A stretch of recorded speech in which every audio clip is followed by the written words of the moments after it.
رحم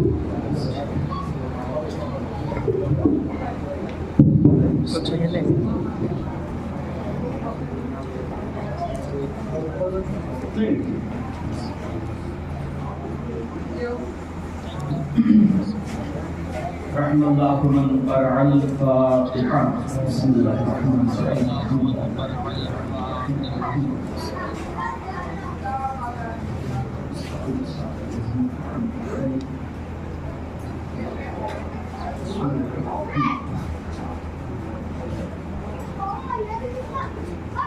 لا حول ولا قوة إلا بالله العلي العظيم. أعوذ بالله من الشيطان اللعين الرجيم. بسم الله الرحمن الرحيم. الحمد لله رب العالمين والصلاة والسلام على أشرف الأنبياء والمرسلين شفيع ذنوبنا وحبيب قلوبنا وطبيب نفوسنا سيدنا ومولانا أبي القاسم محمد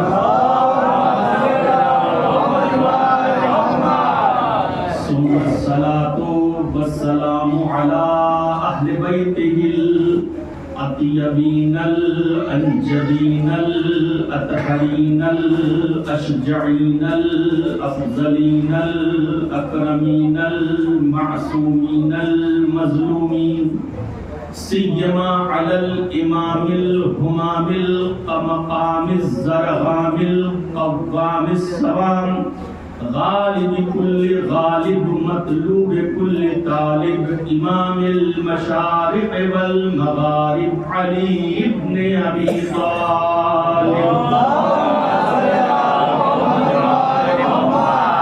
فاتح خيبر خندق قاتل مرحب اندر والد شبیر شبر. اما بعد فقد قال اللہ تبارک و تعالی فی کتابہ الکریم. بسم اللہ الرحمن الرحیم.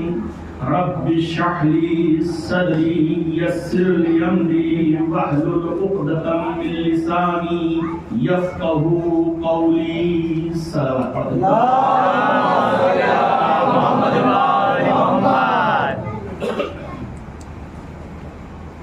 معزز سامعین، شب چہلم ہے اور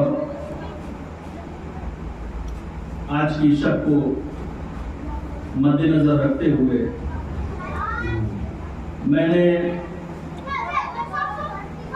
جس آیت مبارکہ کی تلاوت کا شرف حاصل کیا ہے یہ وہ مشہور آیات ہیں جنہیں آپ ہمیشہ سماعت کرتے رہتے ہیں.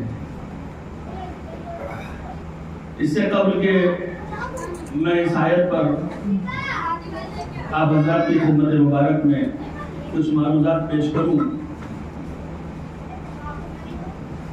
یہ بتانا ضروری سمجھتا ہوں کہ خدا کی قسم یہ ہم لوگوں کی خوش نصیبی ہے کہ خدا بند عالم نے ہمیں ولایت حیدری قرار عطا فرمائی. اگر یہ ولایت ہمیں نصیب نہ ہوئی ہوتی تو آج نہ جانے ہم کہاں کس دروازے پر کھڑے ہوتے، آج ہمارا کیا حشر ہوتا. اور جب خدا بند عالم نے ہمیں اتنی بڑی نعمت عظمیٰ سے سرفراز کیا ہے تو ظاہر سی بات ہے ہم اس معبود کا حقیقی معنوں میں شکر ادا کریں.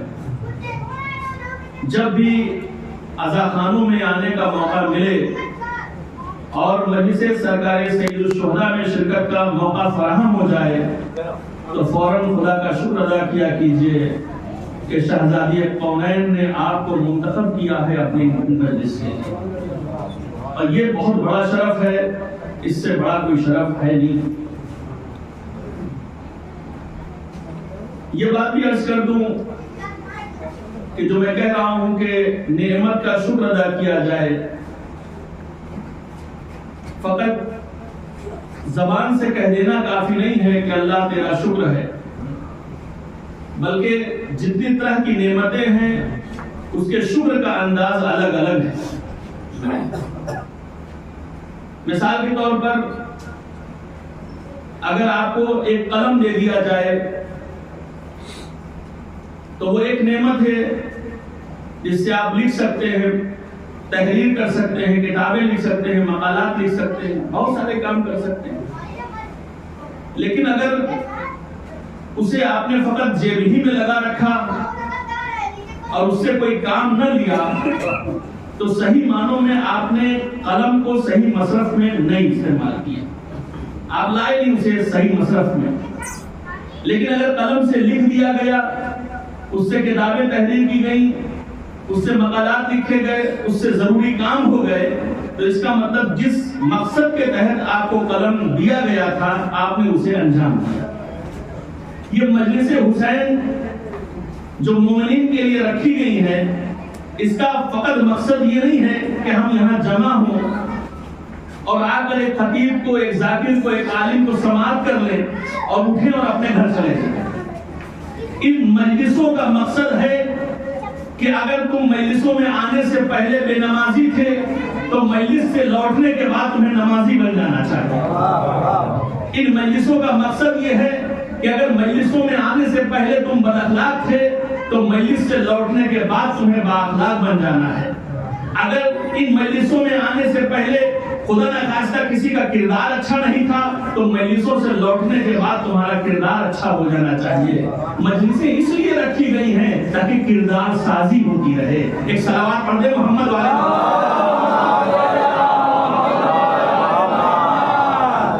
لہذا اس کا صحیح مصرف ہمیں کرنا ہے، ہمیں مجلسیں سننی ہے اور اسے عمل بھی کرنا ہے، اس سے کچھ سیکھ کے جانا ہے تاکہ ہمارے اندر چینجنگ پیدا ہو جائے۔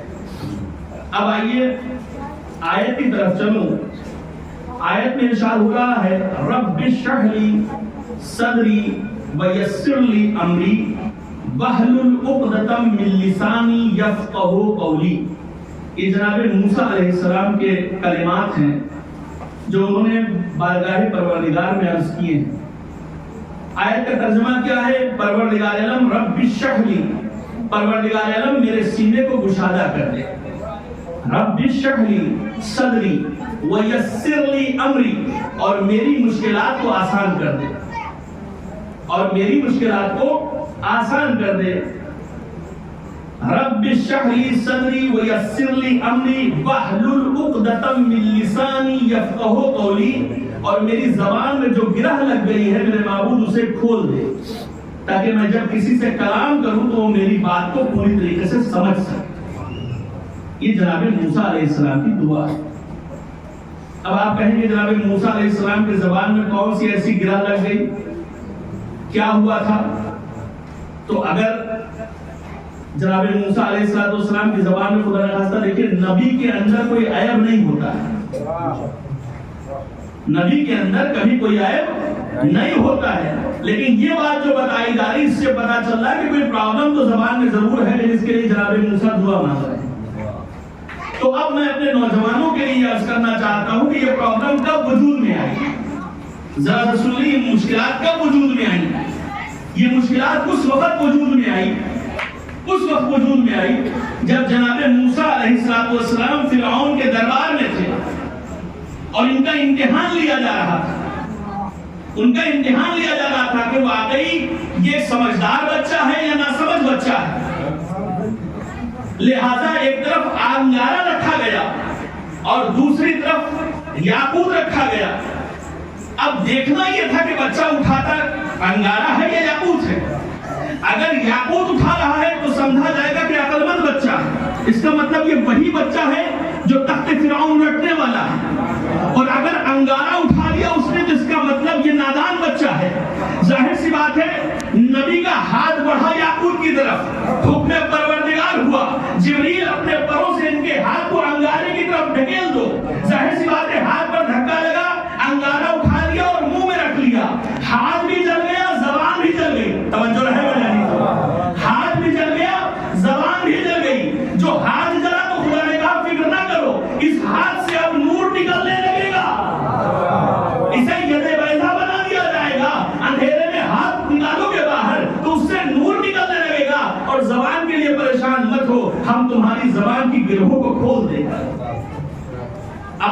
واضح ہوئی نا، یہ مت سمجھے گا کہ پیدائشی خدا نخواستہ زبان میں کوئی دقت تھی اس لیے میں نے یہ بات عرض کر دیا. یہ پیدائشی دقت نہیں، یہ تو انگارہ رکھ لیا تھا زبان کا، تو زبان چل گئی تھی. جناب موسیٰ علیہ السلام کی جو زندگی ملتی ہے، میری مجلس کا بیس جناب موسیٰ کی حیات رہے گی آج. اور میں آپ سے یہ بھی عرض کر دوں کہ قرآن مجید کوئی کہانی قصے کی کتاب نہیں ہے، لیکن بہت سارے قصے موجود ہیں، بہت ساری داستانیں قرآن میں موجود ہیں. تو ایک طرف تو میں یہ کہہ رہا ہوں کہ کہانی قصے کی کتاب نہیں ہے، دوسری طرف یہ بھی بتا رہا ہوں کہ بھائی قرآن میں بہت سارے واقعات ہیں. ایک بات ہمیشہ یاد رکھیے، دوسرے قصے کہانیوں میں اور قرآن کی داستانوں میں بڑا فرق ہے. دوسرے قصے اور کہانیاں اس لیے سنائی جاتی ہیں تاکہ لوگ سو جائیں. دوسری کہانیاں اور قصے ایسے ہوتے ہیں دنیاوی جسے سنایا اس لیے جاتا ہے تاکہ بچے سو جائیں، انسان سو جائے اسے سنتے سنتے. قرآنی قصے اس لیے سنائے جاتے ہیں تاکہ انسان بیدار ہو جائے، تاکہ انسانیت بیدار رہے، کبھی غفلت میں نہ آ جائے. مل جل کے صلوات پڑھنے محمد والے.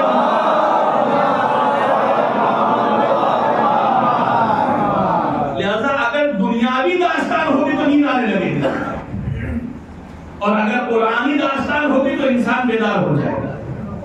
اور یاد رکھیے، دنیاوی قصے کہانی چاہے لاکھ انسان قسم کھا کھا کر سنائے، لیکن یہ کہیں نہ کہیں شک پیدا ضرور ہو جاتا ہے. شک ضرور پیدا ہو جاتا ہے، پتہ نہیں سچ بول رہے ہیں کہ نہیں بول رہے ہیں. لیکن قرآنی قصے ایسے ہوتے ہیں جس پہ شک کرنے کی گنجائش رکھی ہی نہیں گئی. توجہ ہے آپ کی؟ تو یہ کردار سازی کے لیے قصے سنائے گئے ہیں. اور میں یہ بات اکثر کہا کرتا ہوں کہ قرآن کی داستان کو پڑھیے، چونکہ خداوند عالم نے مصلحتاً ان داستانوں کو رکھا ہے. اگر یہ داستانیں نہ ہوتی تو نہ جانے فضائل کے کتنے پہلو ایسے ہوتے جو واضح نہ ہو پاتے. فضائل آل محمد کے بہت سارے پہلو ہیں جو ان قصوں سے واضح ہوتے ہیں، ورنہ بات سمجھ میں ہی نہ آتی. آج انشاءاللہ میں انہی باتوں کو آپ کے سامنے رکھوں گا. میں آپ کو بتانا چاہوں گا کہ جناب موسیٰ کے قصے میں کس طریقے سے فضائل اہل بیت چھپا ہوا ہے. صلوات پڑھنے محمد والے. ایک اور صلوات پڑھیں مجھے کہ محمد والے.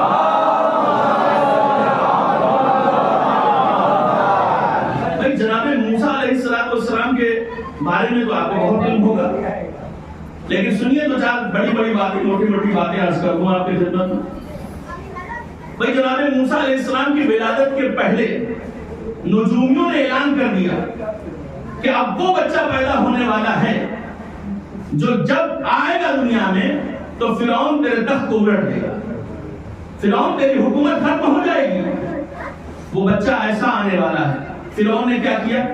حکم دے دیا کہ جتنے بیٹے پیدا ہوں سب کو ذبح کر دو، اور جتنی بیٹیاں پیدا ہوں سب کو چھوڑ دو. اب تفسیر اٹھا کر دیکھیے، تقریباً 10,000 بچے ذبح کیے گئے، 10,000 لڑکے ذبح کر دیے گئے. تب ایک موسیٰ کا وجود آیا دنیا میں، تب ایک موسیٰ وجود پایا دنیا میں آ کر کے. میرے عزیزوں، پتا چلا موسیٰ کی جان کتنی قیمتی ہے. 10,000 قربانیوں کے بعد موسیٰ آئے ہیں، کتنی قیمتی جان ہے. اور اسی موسیٰ کے آنے کے بعد اللہ حکم دے رہا ہے کہ اے موسیٰ کی ماں، اسے صندوق میں رکھو اور دریائے نیل میں ڈال دو. توجہ چاہو، اسے رکھو اور دریائے نیل میں ڈال دو. اور موسیٰ کی ماں پریشان مت ہونا، ہم تمہیں عنقریب تمہارے بیٹے سے ملا دیں گے، ہم تمہیں عنقریب تمہارے بیٹے سے ملا دیں گے. یعنی پروردگار عالم وعدہ کر رہا ہے جناب موسیٰ سے، موسیٰ کی ماں سے، کہ اے موسیٰ کی ماں پریشان ہونے کی کوئی ضرورت نہیں ہے. ابھی اس وقت بچے کو صندوق میں رکھ دو، دریائے نیل کے حوالے کر دو، مگر پریشان مت ہونا. ایک ایسا موقع آئے گا کہ ہم تمہیں تمہارے بچے سے ملا دیں. تھوڑی سی تمہیدی گفتگو ہے، بس پھر میں آگے فضائل کی گوشوں کی طرف چلا جاؤں گا، مگر سنتے چلیے، یہیں سے کچھ فضائل سامنے آئیں گے. اچھا، تو اب رکھ دیا، ماں نے بچے کو رکھ دیا اور نیل کے حوالے کر دیا. ایک جملہ عرض کروں، بھائی خدا بند عالم قادر مطلق ہے. اس نے ایک مومنہ، آسیہ جیسی مومنہ، اس کو فرعون کے ساتھ کیوں رکھا ہے؟ خدا انتظام کرتا، اسے الگ کر دیتا. توجہ ہے میرے عزیزو، بہت مزیدار ہی بات میں عرض کرنا چاہ رہا ہوں بھائی خدا بند عالم قادر مطلق ہے، اس کو کیا ضرورت ہے کہ کافر کے ساتھ ایک مومنہ کو رکھے؟ آواز قدرت آئے گی جب کسی نبی کی پرورش کا مسئلہ ہوتا ہے تو ہم مومن یا مومنہ کا انتظام پہلے کرتے ہیں۔ جب کسی نبی کی پرورش کا مسئلہ ہوتا ہے تو ہم کسی مومنہ یا مومن کا انتظام پہلے کرتے ہیں۔ یہی وجہ ہے میرے عزیزو، جب موسیٰ کی پرورش کا مسئلہ آیا تو آسیہ کا انتخاب ہوا، جب محمد کی پرورش کا مسئلہ آیا تو ابو طالب کا صلوات پڑھتے ہیں محمد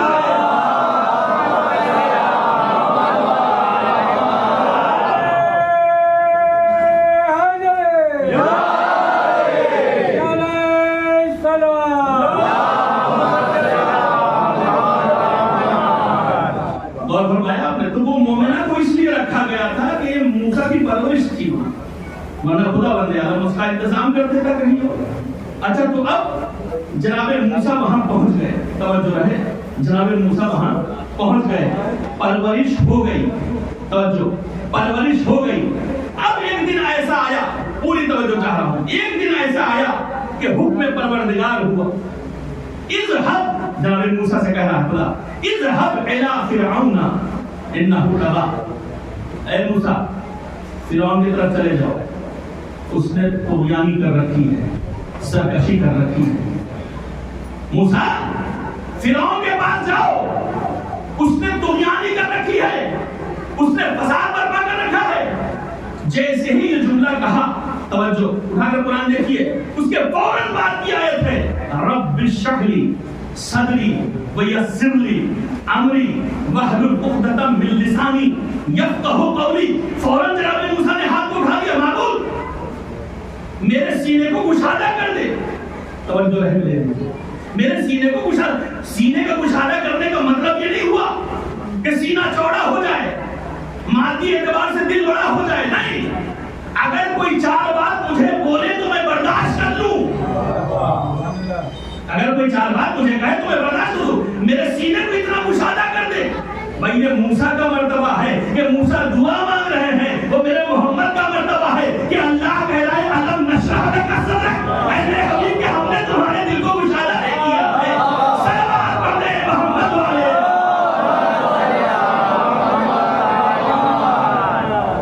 اچھا اتنی ہی دعا نہیں مانگی، اللہ نے کہا ٹھیک ہے تمہاری زبان کی گرہ کو کھولے دے رہا ہوں، اور کیا چاہتے ہو؟ آپ توجہ سے سنیں، کہا وَجْعَلْ لِي وَزِيرًا مِنْ أَهْلِي۔ اتنا ہی نہیں، فقط زبان کی گرہ کھولے اس سے کام نہیں چلے گا، وَجْعَلْ لِي وَزِيرًا، اور میرے لیے ایک وزیر بنا دے، مِنْ أَهْلِي، میرے گھر سے۔ نام بتا دیا ہارون اخی، ہارون اس کا نام ہے، اخی اس سے میرا رشتہ ہے، وہ میرا بھائی۔ اتنا سن لیا آپ نے؟ یعنی اللہ کی بارگاہ میں جناب موسیٰ نے اپنے سینے کو کشادہ کرنے کے لیے کہا، اپنی مشکلات کی آسانی کے لیے کہا، دعا مانگی، اور تیسری دعا زبان کی گرہ کھولنے کے لیے کہا، اور چوتھا کہا کہ میرا وزیر بنا دے۔ کہاں سے بنا دے؟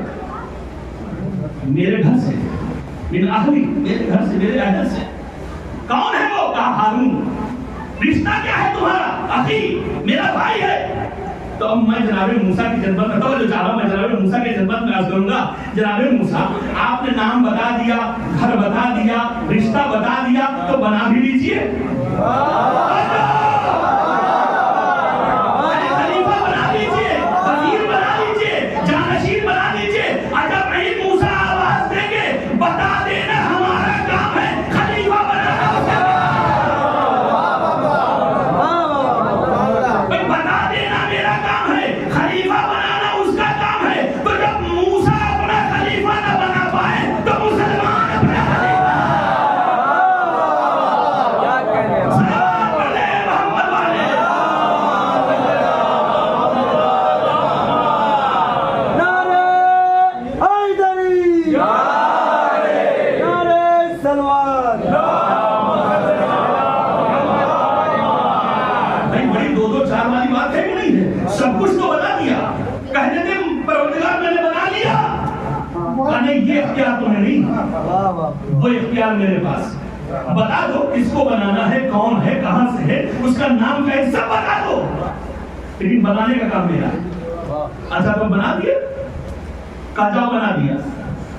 پھر قرآن کی آیت ہے، جاؤ ہم نے تمہارے ہارون کو، تمہارے بھائی ہارون کو تمہارا وزیر بنا دیا، اسے لے کر جاؤ فرعون کے دربار میں جاؤ۔ توجہ، اب دونوں بھائی فرعون کے دربار میں پہنچے۔ فرعون نے موسیٰ کو دیکھا اور ان کے وزیر ہارون کو دیکھا، لیکن میں نے کہا تھا کہ فضائل کے گوشے انہی داستانوں کے اندر چھپے ہوئے ہیں۔ اب ایک اور گوشہ دے دوں آپ کو، اگر آپ آمادہ ہو تو۔ بھئی رسول کیا ارشاد فرما رہے ہیں؟ جناب موسیٰ اپنے خلیفہ، اپنے وزیر، اپنے جانشین ہارون کے ساتھ دربار میں گئے نہیں گئے؟ گئے نا؟ تو اللہ کا رسول کیا کہہ رہا ہے؟ کہے یا علی تمہاری مثل مجھ سے وہی ہے، تمہاری نسبت ہم سے وہی ہے جو ہارون کی موسیٰ سے ہے۔ جس طریقے سے ہارون تمہارے وسیع ہے ویسی علی میرے وسیع ہے، جس طریقے سے وہ تمہارے خلیفہ ہیں ویسے ہی میرے بعد یہ میرے خلیفہ ہیں۔ توجہ رہے میرے بیٹے۔ تو اب اس حدیث کو ذہن میں رکھیے گا، یا علی انت منی بے منزلت ہارون من موسیٰ، جو نسبت پائی جاتی وہ یہی ہے۔ اچھا تو اب جیسے ہی اس کی نظر، فرعون کی نظر موسیٰ پر پڑی، غصے سے لال ہو گیا۔ کہا اچھا اور یہ کون ہے؟ کہا یہ میرا وزیر ہے۔ کہا اس کا نام کیا ہے؟ کہا ہارون۔ اٹھا کر تفسیر دیکھ لیجئے گا۔ اب جتنی نفرت اس کو موسیٰ سے تھی اتنی ہی نفرت ہارون سے ہو۔ کچھ کیا نہیں ہارون نے، کچھ نہیں کیا، موسیٰ کے سپورٹ میں آئے ہیں، موسیٰ کا ساتھ دینے کے لیے آئے ہیں۔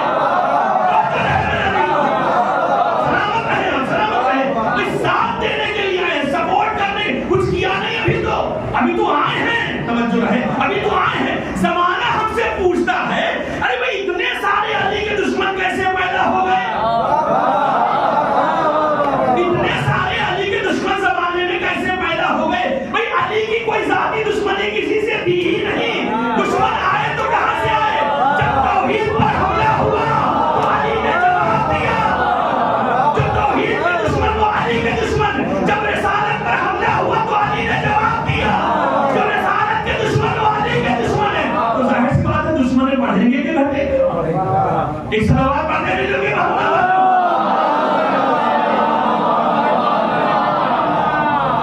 ابھی تو ہارون نے کچھ کہا ہی نہیں تھا نا، ابھی تو آگے کھڑے ہوئے تھے، غیظ و غضب سے انہیں بھی دیکھ رہا ہے، انہیں بھی دیکھ رہا ہے۔ اچھا تو ایک مرتبہ اس نے سر کو بلند کیا، توجہ چاہتا ہوں، سر کو بلند کیا فرعون نے، اور ایک مرتبہ سب کو دیکھتا ہوا کہنے لگا کہ موسیٰ تم مجھے رب مانتے ہو کہ نہیں مانتے ہو؟ مجھے رب مانتے ہو کہ نہیں مانتے ہو؟ جناب موسیٰ نے کہا نہیں، میں وحدہ لا شریک کو مانتا ہوں۔ توجہ رہے، میں وحدہ لا شریک کو مانتا ہوں، تجھے رب نہیں مانتا، نہ زندگی میں کبھی مانوں گا۔ کہا ہارون تمہارا کیا خیال ہے؟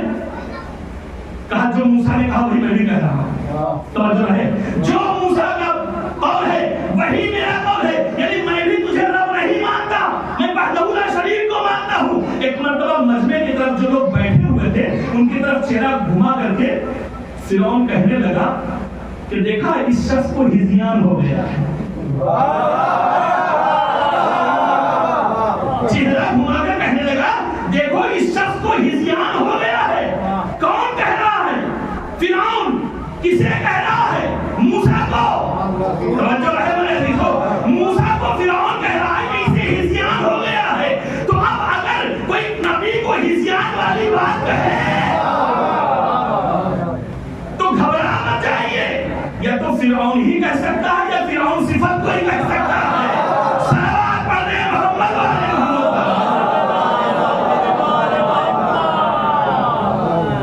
اچھا تو نہیں مانیں گے؟ کہا نہیں۔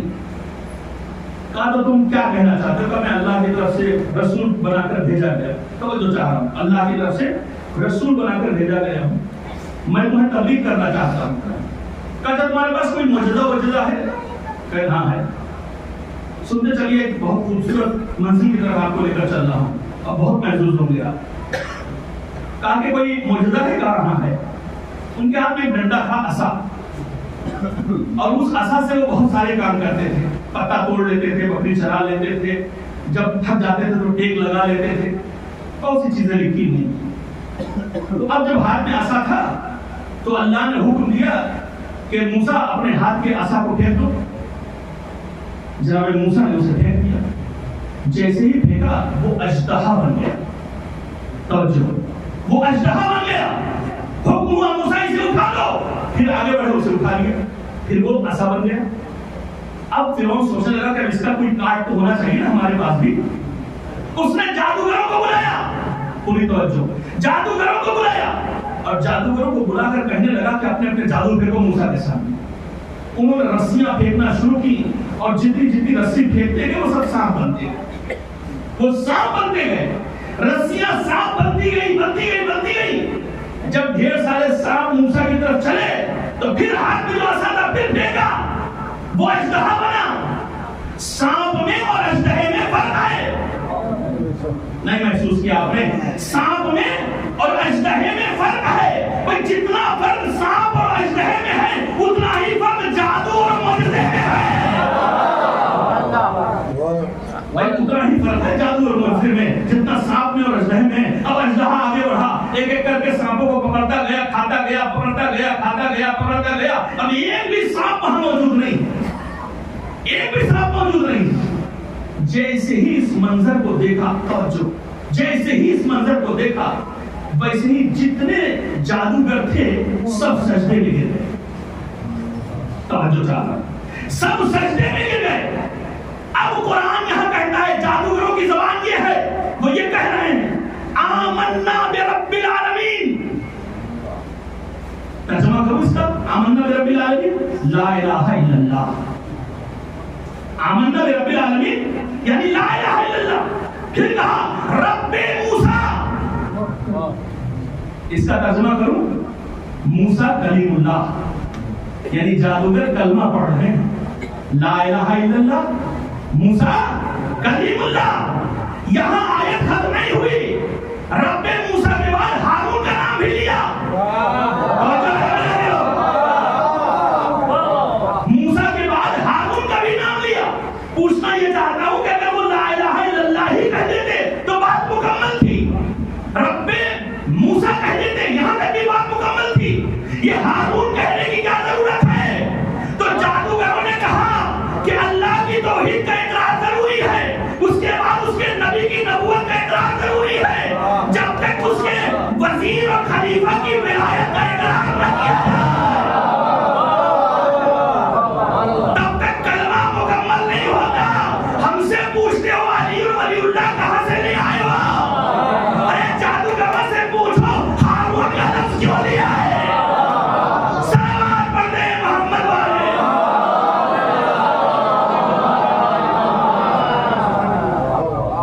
بھائی یہ دلیل بنتی ہے, محکم دلیل ہے, بڑی مضبوط دلیل ہے.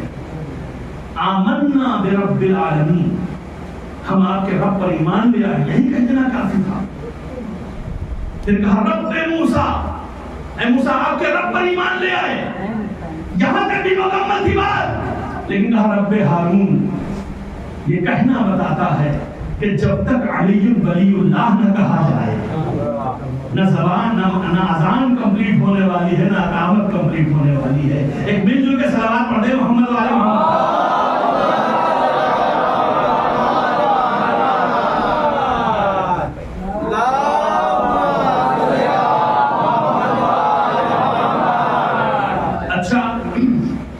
تو اس منزل تک کلمہ واضح ہو گیا. میں نے کہا نا فضائل کے بہت سارے گوشے واقعات میں چھپے ہوتے ہیں. اچھا تو اب جب یہ سب مصیبتیں آ پڑی تو رات میں حکم ہوا کہ اے موسیٰ مصر سے نکل جاؤ, یہاں سے نکل جاؤ, نکل جاؤ, جو چاہنے والے انہیں لے لو اور نکل جاؤ یہاں سے. اس لیے کہ اب یہ تمہاری سب ترین دشمنی میں آ گیا ہے. اور آپ کو پتا ہے جن جادوگروں نے کلمہ پڑھ لیا تھا فرعون نے اس کے ہاتھ پیر کٹوا دیے, وہ مر گئے, وہ دنیا سے رخصت ہو گئے. لیکن انہوں نے کہہ دیا نہیں, ہم اب ایمان لے آئے ہیں اللہ, ہم اب اس پر ایمان لانے والے نہیں.